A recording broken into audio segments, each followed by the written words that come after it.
Disinfection tunnels or booths have been growing in popularity overseas, and now they're being trialled at several locations in Singapore. So that includes the community care facility at Singapore Expo.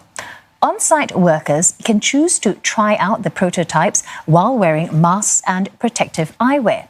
Walking into the tunnel, they are misted by a non-flammable and zero-alcohol disinfectant based on 0.1% benzalkonium chloride, which is commonly found in wet wipes and shampoos. Temasek is also looking at alternative chemicals. Experts caution that disinfectants may not be safe when aerosolized, even if they've been proven to be effective and non-toxic on hands or surfaces. They could irritate the eyes and respiratory tract, while long-term effects remain uncertain. Until we are very clear that the aerosolize of disinfecting liquid, or there are new disinfecting liquid that can be aerosolized safely and breathed in safely, until we know that that is true, we should be very cautious with the widespread use of disinfection tunnels. That I don't see how it can provide a huge benefit, justify the risk that it will be harmful. They do take resources, they do take people to man, they cost money to build and place.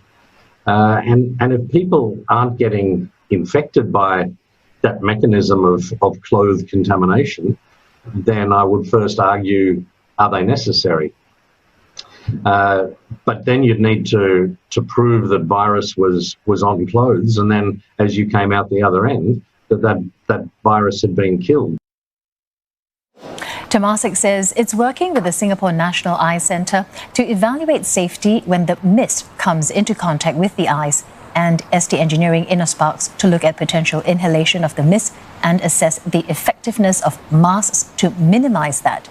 Researchers at Nanyang and Singapore Polytechnics are also running tests to see how well the system reduces microbial load.